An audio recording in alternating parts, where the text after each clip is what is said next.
Sisi tunaomba kuanzia leo hii Kindiki lazima aresign. Kwa nini? Amefail kutupatia sisi ulinzi kama wa Kenya. Sisi tunasema namna hii kama jamii ya Waturkana. Kindiki lazima ajiondoe. Hiyo ofisi hajatoshea. Watu wawili wapigwa risasi eneo la Kakong na kufa papo hapo baada ya kushambuliwa na majangili. We have had serious failure in the rains, and you will appreciate when you see the water levels that we have a challenge. Waziri wa Kawi atishia kufunga bwawa la Masinga ifikiapo Machi 10 kufuatia ukame unaoendelea nchini.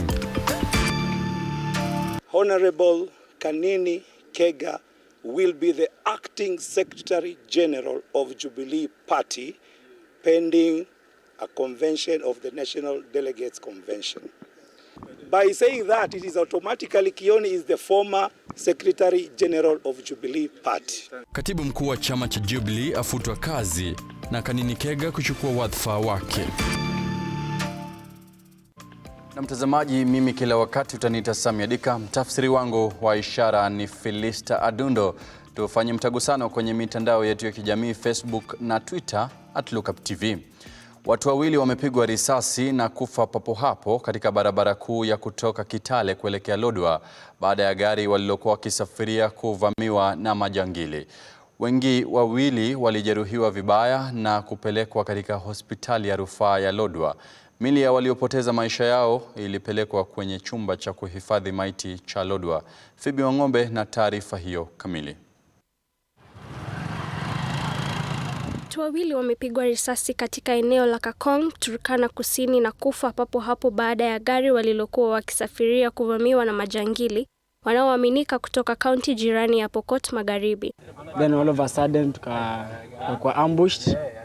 Then rafiki yangu kidogo tu sikujua vile alipigwa risasi, tulisikia tu mlio ya risasi. Then wakati gari dereva alijaribu control gari kidogo.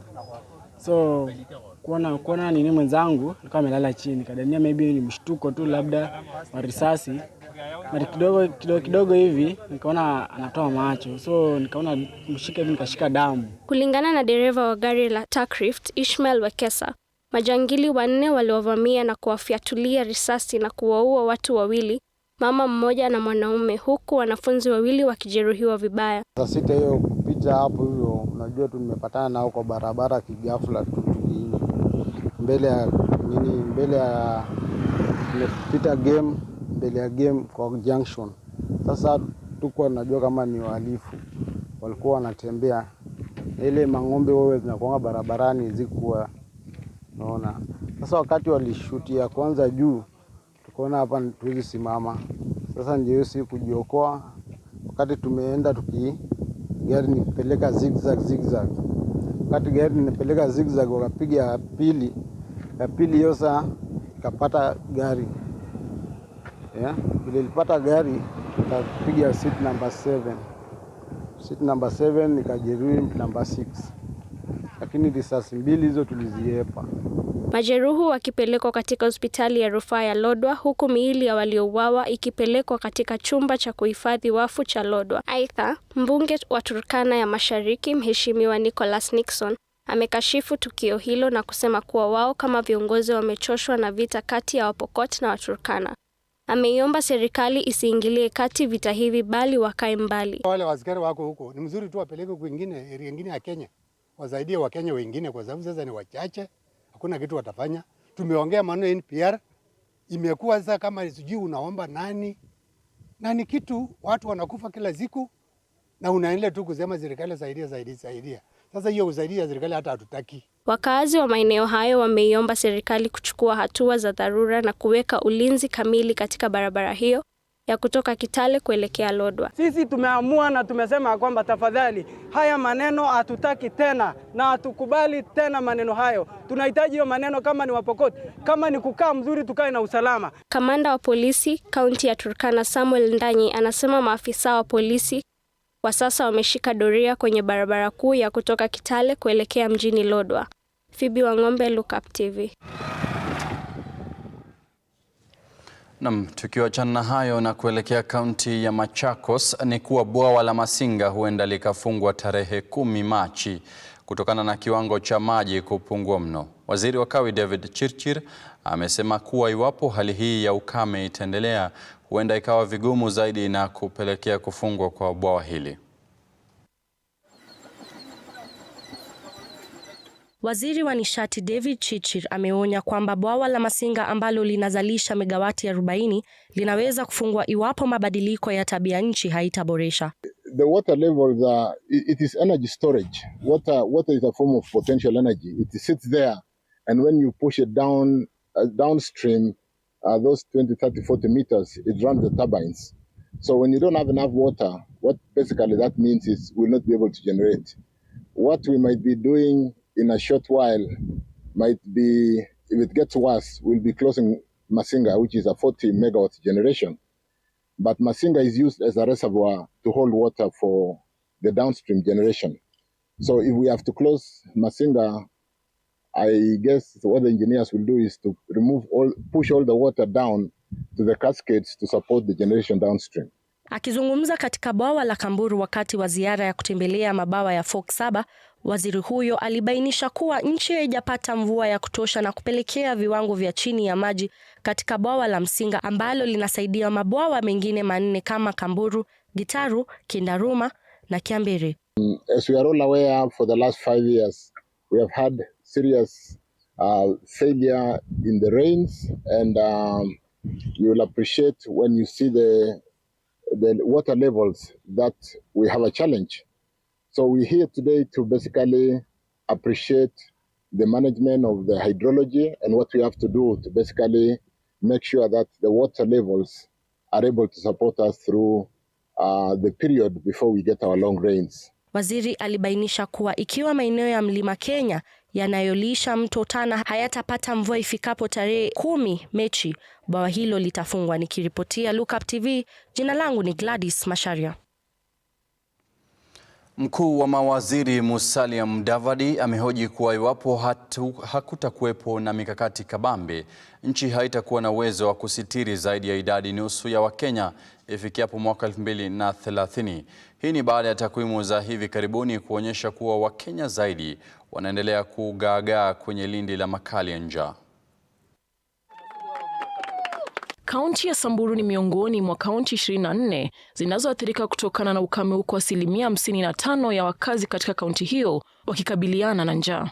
Maji yamekuwa nadra kwa zaidi ya miaka 3, huku watoto na akina mama wakilazimika kwenda kwa masafa na masaa marefu ili kutafuta maji. Losiki ilikaa karibu miaka 4 bila maji, na tuliteseka sana. Watu waliteseka, wamama walikuwa wanakaa kwa hii, sijui kama unaona hii mahali pale karibu na ile miti. Watu walikuwa wanakuja wanachota maji mpaka saa 8 usiku. Shirika la Msalaba Mwekundu limefanya juu chini ili kuwezesha wakazi wa kaunti hiyo kupata maji baada ya wao kupoteza mifugo yao kutokana na ukame. Tuko na wenzetu wa Red Cross ambao wametusaidia leo kwa hii maji ya Losuk. Hii maji ni mingi, itatosha Losuk kabisa, na hii mahali tulikuwa tunataka kutafutia maji kwa county government. Haya yanajiri wakati ukosefu wa ajira unaendelea kuripotiwa nchini na kulazimu walio na ajira kutegemewa na watu wengi. We have gained 9.3 million extra mouths to feed in 4 years, compared to a marginal increase in Kenya's gross national income from $1,830 in 2019 to $2,010 per capita in 2021. This data presents an ugly picture of more poor people, an increase in the unemployment bracket, and poverty. This concurrently means more are eating poorer or with no food or are in poor health.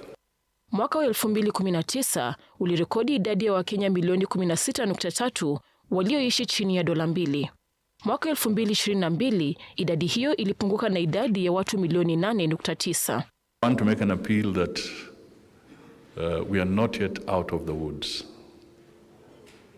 We are still in a very, very delicate situation, and definitely we need to continue supporting the Kenyans who are facing this challenge.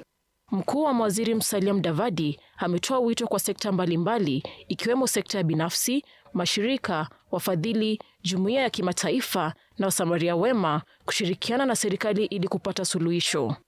The already existing food supply chain deficits have been worsened by increases in food prices. This has brought those on the margins of extreme poverty into the food deficit category due to the severe poverty. Aidha, amesema kuwa serikali inapania kuwekeza katika kilimo, ustawi ndogo na wakati, ujenzi, huduma ya afya, teknolojia na sekta ya ubunifu. Cecilia Lubanga, Runinga ya Lookup. Na mtazamaji, tukielekea kule magharibi mwa Kenya ni kuwa wachimbaji migodi wawili wamethibitishwa kufariki dunia kaunti ya Kakamega. Shughuli za uokozi zingali zinaendelea baada ya kuporomoka kwa igodi hapo jana eneo la Sigalagala kaunti ya Kakamega. Huku shughuli za uokozi zikiendelea kwenye timbo la Sigalagala, watu wawili wamethibitishwa kufariki. Mmoja kati ya 8 waliokolewa amefariki asubuhi ya leo akipokea matibabu katika hospitali ya rufaa ya Kakamega.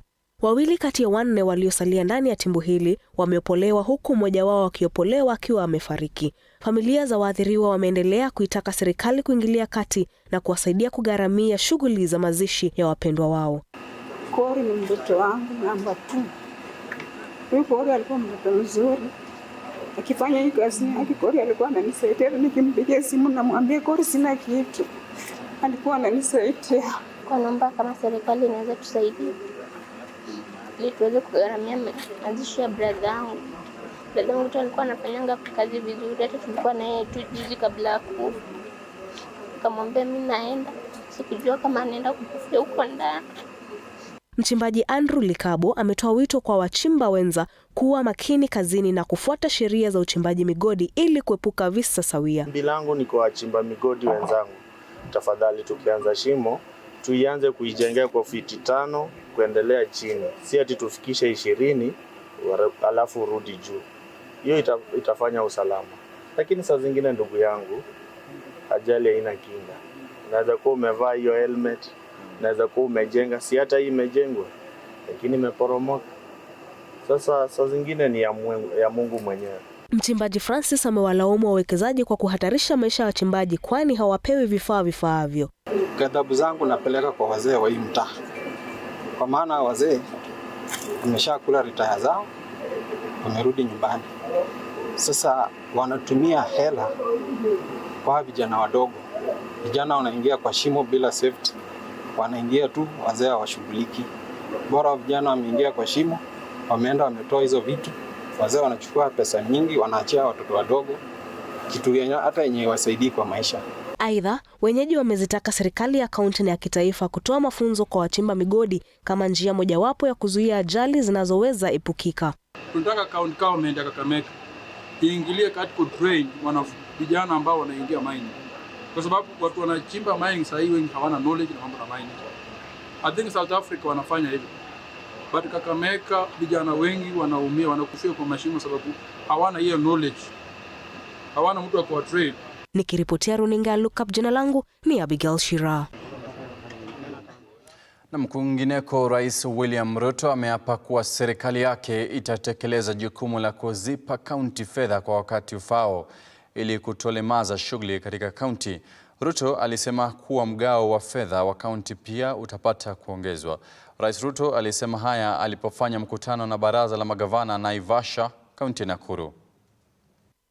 Akihutubia mkutano wa 9 wa kitaifa na uratibu wa kaunti unaoendelea Naivasha, kaunti Nakuru, Ruto ametoa ahadi ya kufanya kazi kwa karibu na serikali za kaunti na haswa katika wizara ya kilimo, usalama, afya na makazi. We also pledge to collaboratively explore and develop mechanisms to improve the capacity of devolved units to generate own income, thereby mitigating the vulnerability arising from the reliance of transfer from the national government.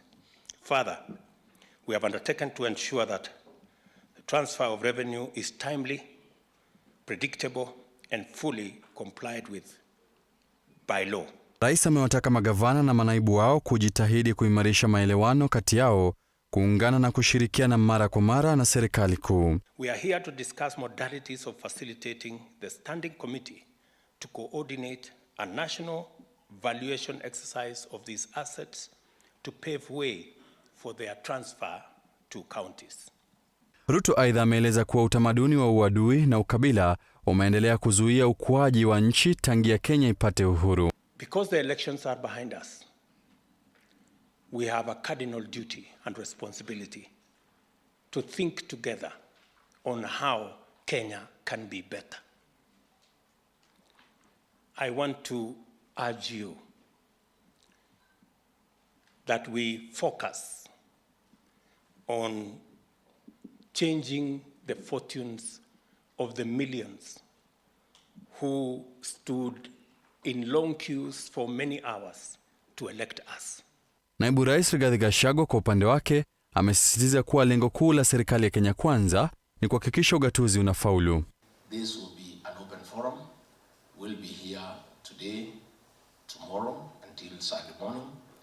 We are willing to work late into the night until we entrench devolution, make it work and create a seamless, workable relationship between the two levels of government for the benefit of the people of Kenya.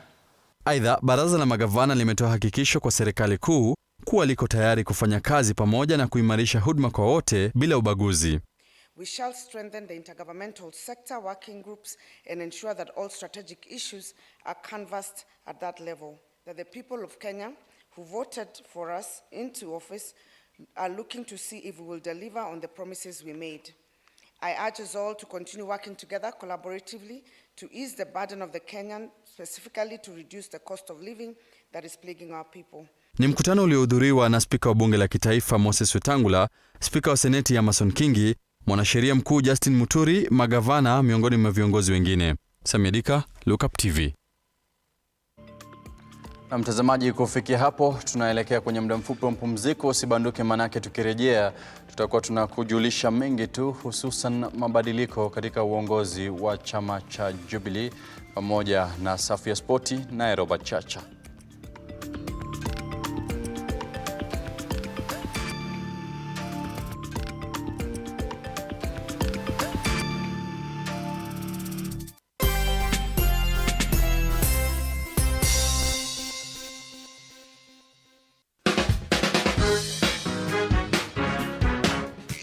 Tonight, the topic of discussion, emotions. At what point should a man cry? Crying does not make you, does not show you that you are now emotionally mature. Okay, does it make In you weak? fact, to some extent, it's just you're weak. Who came up with the narrative that men are not supposed to cry? Women are allowed to cry, but as a man, you're not allowed to cry. We will not notice your stability when you are shedding tears and mucus in the same quantities. I will let you... Listen. Those who cry, do you refer to them as weak? In my own opinion, you can. No, huyu anatakikana viboko sana. Hivi vijana wa hii hapa ya microwave, anatakikana viboko nyingi sana.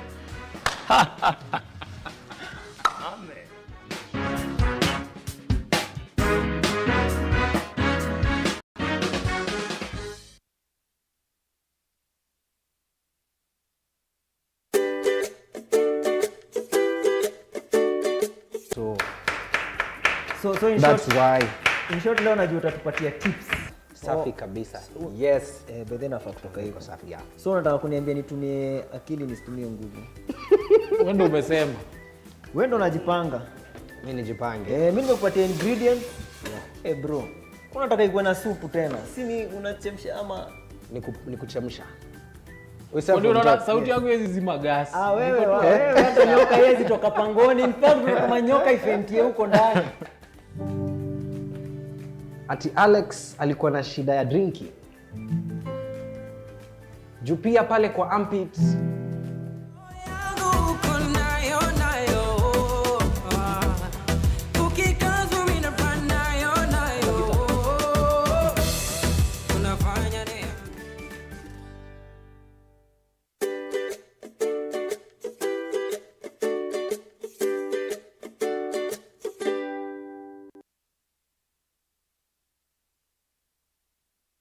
Vera Beauty and Fashion College is focused on being the leading technical and vocational training institute in the region.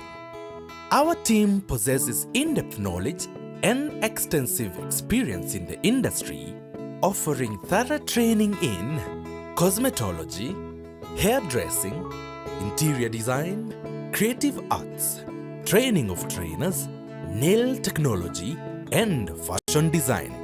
With branches in Nairobi, Thika, Meru, Eldoret, and now in Mombasa, our courses ensure that learners are completely equipped with knowledge, competency, and employability skills.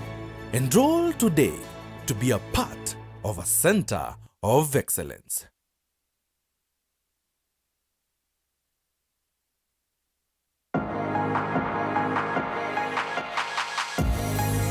I don't know which battles you're fighting, but when Jehovah Shammah enters your life, the Red Sea will flee. I say the Red Sea will flee. The Jordan will turn back.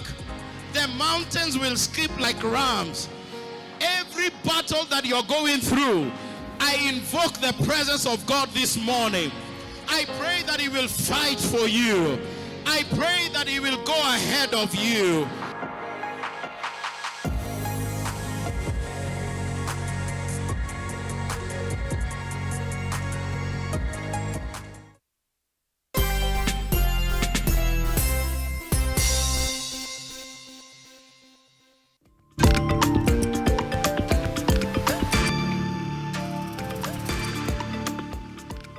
Na mtazamaji, unaendelea kuitazama habari zetu za Look Up Weekendi.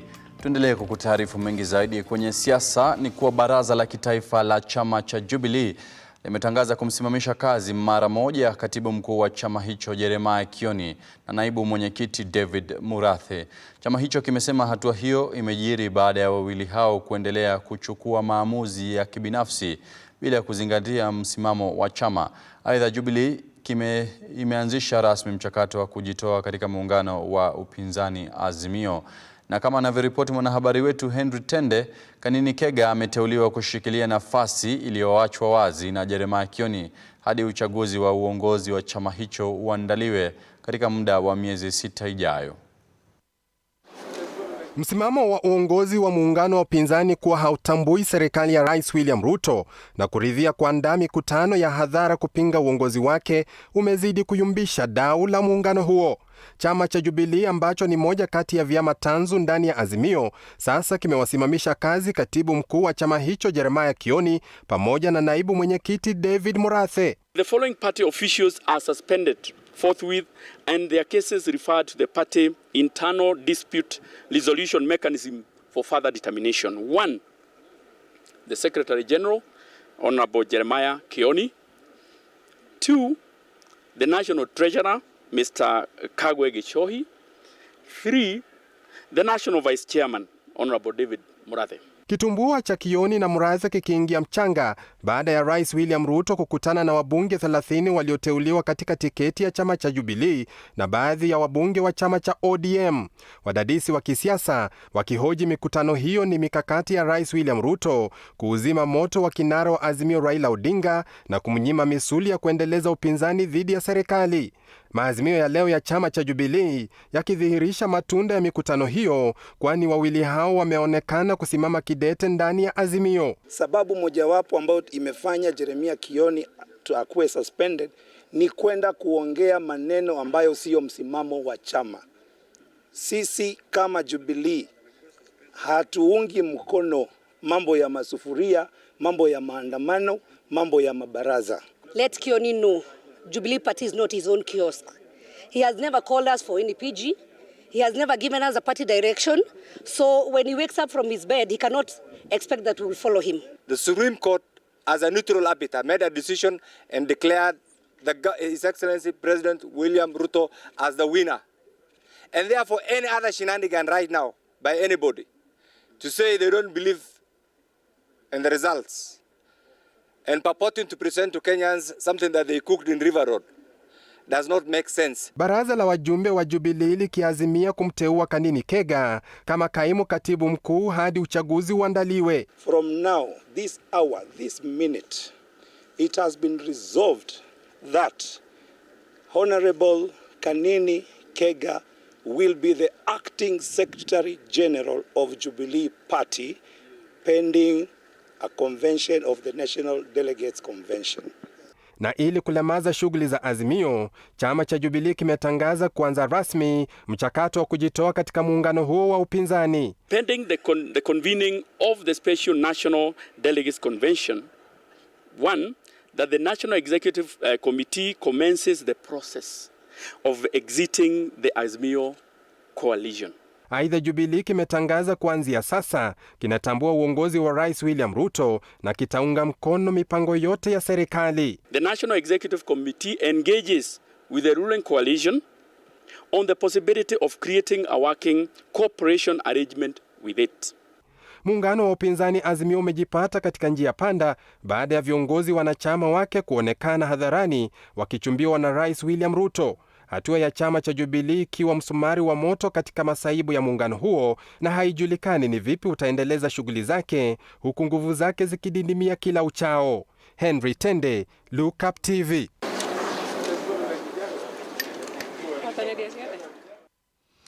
Nam, tukisalia kwenye maswala ya siasa ni kuwa muungano wa Azimio umekashifu serikali ya UDA wakisema kuwa wanajikokota katika kutimiza ahadi zao. Wakizungumza huko Machakos, kinara wa Azimio Raila Odinga amesema kuwa Azimio haitajiunga katika shughuli ya kuwatafuta makamishna wapya wa IEBC, huku akisema kuwa uchumi unaendelea kuzorota. Hawa watu mnaona ahadi ambayo walisema ati mimi nikiweka Biblia chini namna hii, baada ya wiki mbili bei ya unga itarudi chini. Imerudi chini? Imerudi chini? Bei ya mafuta je? Bei ya nauli ya matatu je? Si kila kitu imepanda? Haya yote ni ahadi ambayo Bwana Ruto alipeana Wakenya. Sababu wanasema kuna majority kwa bunge. Majority hiyo wamenunua na fedha. Ndio mimi nasema mbunge katika county level ama katika National Assembly, lakini kaunti zetu wamesimama imara. Najua waheshimiwa wabunge, wanabunge wa kaunti ya Machakos wako imara. Wale wakulima ambao wako Kenya mzima, enzi za Rift Valley, wako na mazao ambayo inaozea nyumbani. Wengine wanasema tutaleta mbolea kutoka wapi, alafu wanasema tutawaletea GMO. Wamefanya katiba na watu wengine kule Amerika wamepewa pesa za kufanya campaign, wanataka warudishe hizo pesa za campaign kwa waletea GMO. Wangapi wamekataa GMO? Wangapi wamekataa GMO? Na mtazamaji, kufikia hapo nampa Robert Chacha usukani kwenye safu ya spoti.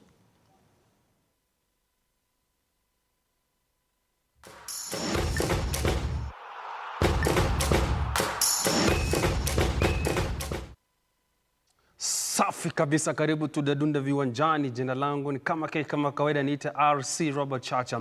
Tuanze na gofu na kwamba benki ya KCB imeweza kupiga jeki mchezo wa golf ama ukipenda mkondo wa pili ya mchezo wa golf ni maarufu kama Safari Tour kwa kima cha shilingi milioni 100. Bila shaka ni mashindano ambayo yataenda katika uga wa Muthaiga.